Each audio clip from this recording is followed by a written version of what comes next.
puppets, cool shouts.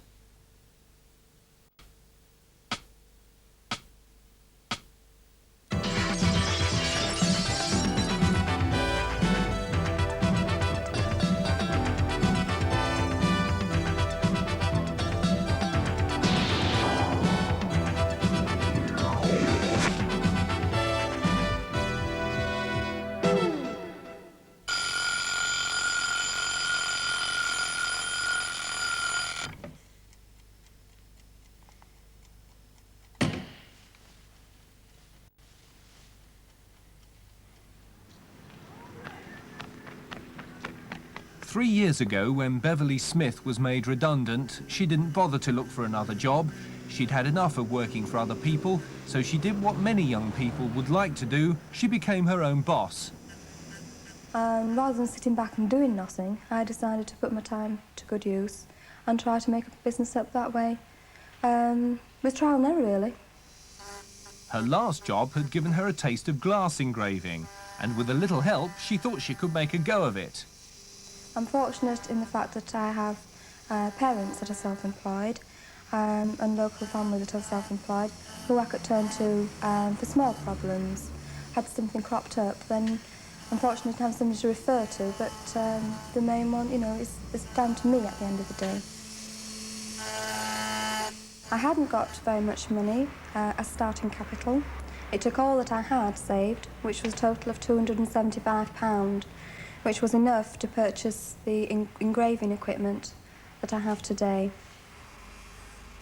I approached my father to see if it was possible for me to have the use of his car showroom, and he willingly said yes, which I'm very fortunate in. And I do get, you know, quite a lot now of passing trade, as well as using it as a base to work from.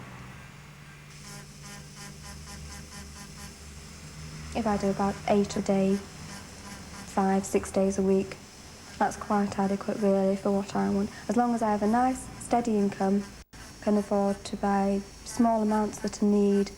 I'm not extravagant in that way, you can't afford to be. Then I'm quite happy. I'm not after making a million. You'll never do it in a job like this anyway. I get a great deal of satisfaction out of my work, and a great deal of satisfaction out of knowing that I've done it on my own without any outside influence. There's nobody, no tutor or anything there behind me. You don't need art college behind you to get along. If you're determined enough to do it, you don't need it. I think one of the main difficulties in working for yourself is to motivate yourself. You've got to find something to motivate you, and you've got to be dedicated. It's too easy when you've nobody there overlooking what you're doing to say, oh, it's a nice day, I'll go out, I'll do the shopping, or do what you want to do. When you realise that when you aren't there working, there's no money coming in. Of course, working means more than just engraving classes. Beverly takes every opportunity to show her work, at everything from craft fairs to demonstrations at the local church hall.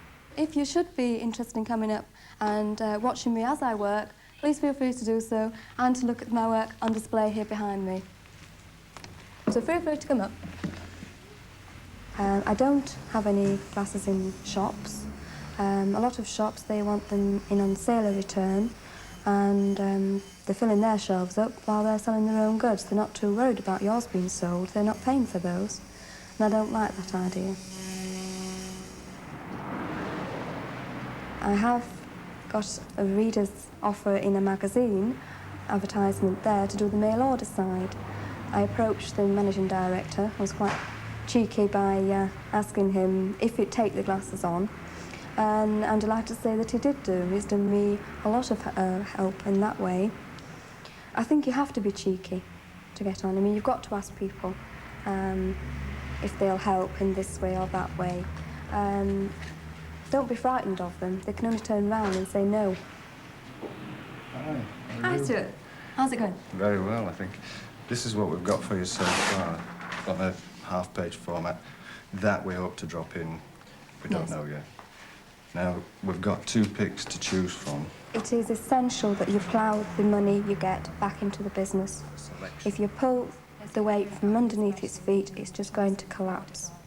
You've got to keep that money. You've got, and certainly, I should say, unless you're very fortunate, for the first 2 years, you can take actually very little out for yourself. It's got to be there to build it up and get their business established and get more orders that way. Oh, that's super, yes, that's fine. Good, we can have your signature then, can we? And yes. pass that. Certainly, yes. Great. It's been a long, slow process. If anybody thinks they can go self-employed and it happens overnight, they've got the wrong idea. They usually say it takes 2 years to 2.5 years to get established, and it's working that way with myself.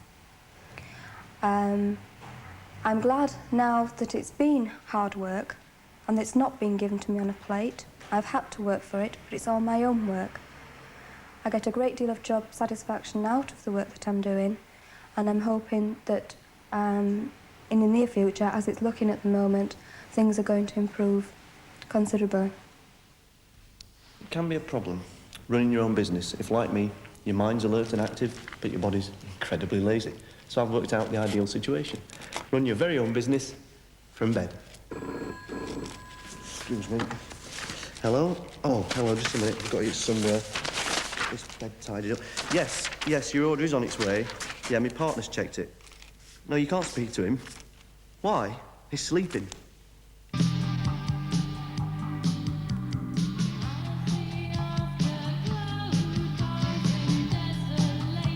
Making music for money is also a business. A band is booked to put on a show. If they don't get there on time, if they don't perform well, they won't get booked again. They'll still be musicians, but they won't be professional musicians. The band Anabas began life a little over a year ago. The 3 founder members had all been in bands before, but in each case the band had folded because of personality problems or a lack of commitment. This time they intend to become full-time performers, but they're still learning that there's more to the music business than music. Well, to get a gig like this set up when you haven't got an agency, you have to book things like PAs, but the biggest hassle is probably the publicity, getting people aware that the gig's on, and actually going through the process of designing a poster from scratch, sending out letters and getting things in the post. To set up as a band, you have to basically have your own gear because no one's going to buy you the gear, so you've got to have pretty good stuff straight away. In the first 12 months, keeping the band going has cost them more money than they've made. Apart from the investment in equipment, their first and only single cost them over £100 each to record and promote. And it's not just money you need to get a band off the ground, you need commitment too. Well, a strong commitment's very important because you get a lot of knocks along the way. I mean, that's a cliche, but you do. And you've got to be aware that not everyone's going to like you for a start. You've got to have faith in what you do, otherwise there's no point doing it. I mean, if you're just bashing away at something you don't really believe in, then there's no point. But yeah, you do have to have a lot of faith in what you do.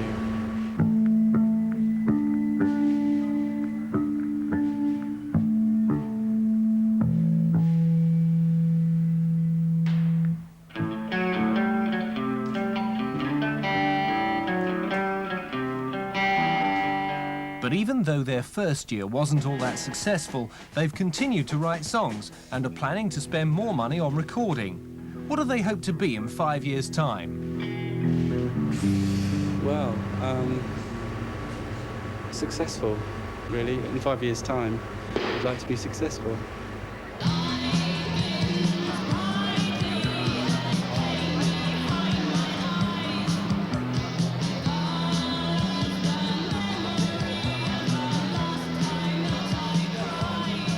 Successful bands give the public 3 things: records they want to buy, stage performances they'll pay to see, but especially an image they want to identify with. Basically, the music business isn't about selling records, it's about musicians selling themselves.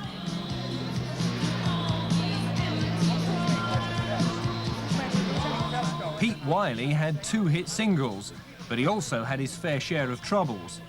Rather than allow his record company to make him into something he didn't want to be, he spent 18 months out of the charts before returning on his own terms with a top 10 single. What advice would he give? I think I'm probably the worst person in the world to give you the business advice, you know, on my past record. So the things you'll want, right, you've got to establish, what I was saying earlier was you've got to establish what you want to go for, like not just in terms of what kind of people you want to buy your records, because you've got no control over that. You might really want to be an extremist band and you'll sell to Nolan's fans, or you might want to be a cutesy cabaret band and you'll end up selling to radical people for one reason or another, right?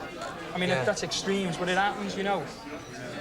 So you've got to sort of decide not so much who you're aiming for, but how you're willing to go about any level of success you achieve. Where do we go from here? This is well, what we want to know.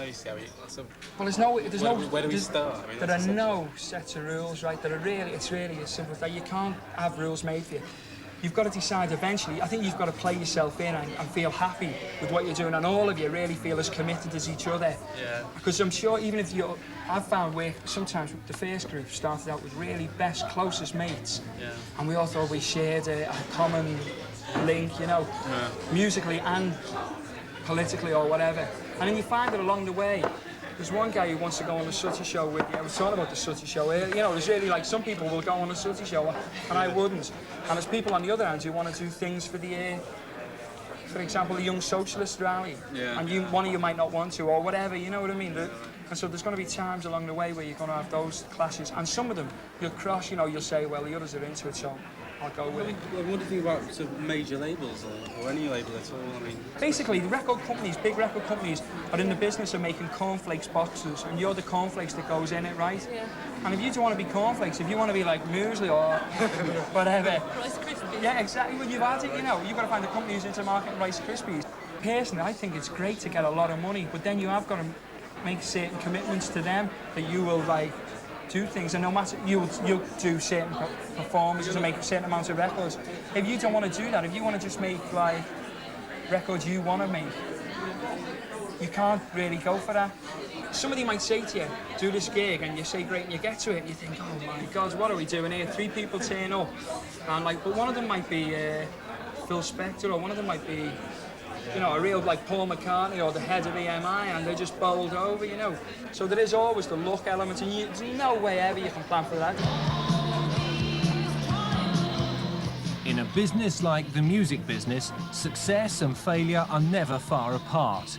Anabas are certainly their own boss, but it's the audience that controls their future.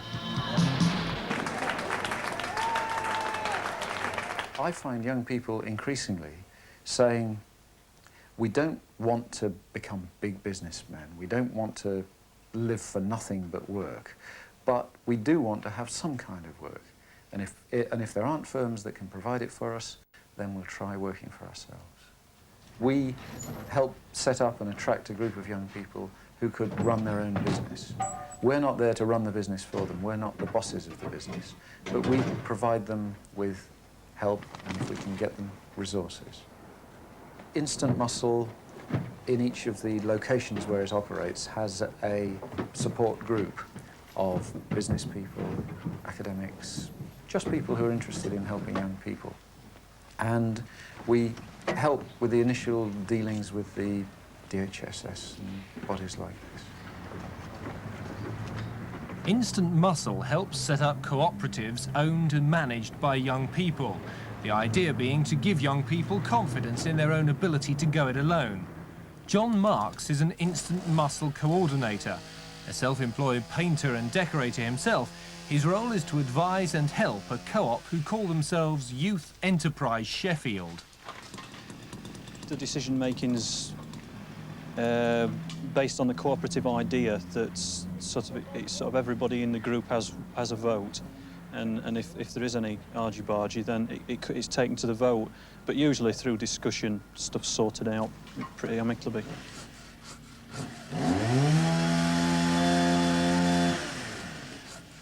I think you've got to be the sort of person who just doesn't want a 9-to-5 job. Somebody that's prepared to possibly work 9 to 5 at work, but behind the scenes you've got to put a lot of hours in of preparation before you get to the jobs. And very often you're sorting out all your own paperwork and quotations and things like that, and it adds up to a very long working week. At the end of the week, when the money's taken in for the jobs, the hours that the lads have worked are all added together. They're then divided into the money that we've got, less the expenses taken out, and this gives us a sort of hourly rate. And then, according to the amount of hours each lad's worked, he's paid that amount. The sky's the limit as to what you can earn, even though we've started in a small way. But I think everybody that's become very successful in business has had to start in a small way and build it up from there.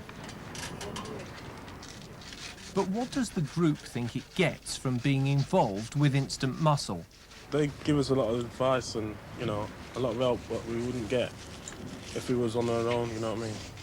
Self-employment is hard graft. Of the 5 original members, 3 have given up. But there are compensations. Tony, one of the founder members, recalls their first job with pride. Cosmetic shop, we helped decorate that. You know, we really thought business-like. I can't really explain the feeling, but it was marvellous. Between them, the group have the skills to do house repairs and maintenance, general gardening work and furniture restoration. And they're developing a new idea to make money. When it's bad weather, we're unable to do painting and decorating. We come indoors and knock a few dolls' houses out. I'd seen them in Red Gates and places like that, and they're made out of cheap plastic. And I thought I'd start making them out of wood, quality dolls' houses. Before, by hand, it took about 12 hours. It's about 6 hours now that we've got machine. Say if it takes us 10 hours, we work out so that we're making £3 an hour, plus cost of materials on top of that and everything. So we're making a good profit. No business is going to go far unless it keeps careful track of its cash flow and continues to attract new customers. That's Hillary's job. She's the 4th member of the co-op. My job really is answering the phone when customers ring up wanting some work doing. I type quotes and send them out to the customers. We have leaflets, we've been on the radio and we've been in the local free newspaper. It's had quite a large response from when I've taken the leaflets into shops. People have noticed them and picked them up, and then they have been in contact with me. The radio programme, there wasn't much response with that. With private houses, there's been quite a good response as well, but we've still got to distribute quite a few more leaflets in those areas. It's Hillary here from Instant Muscle. The doll's house is ready. The boys will bring it down. OK then. Thank you. Thanks. Bye-bye.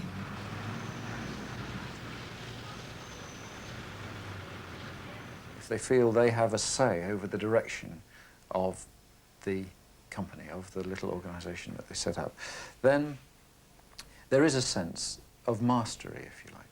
You see changes in people, you see them taking on things, going to customers, making quotes for work, making decisions about what to do and when to do it, which would have been very different from the kind of decisions that they were capable of making when they joined a few months before. If you think Instant Muscle is for you, the address to contact is Instant Muscle, P.O. Box 48, Farnham, Surrey. I'm self-employed and I work and I earn, but I can't get to sleep, so I toss and I turn. Masses of problems, hassles with tax. I'm self-employed, so I'm giving myself a sack.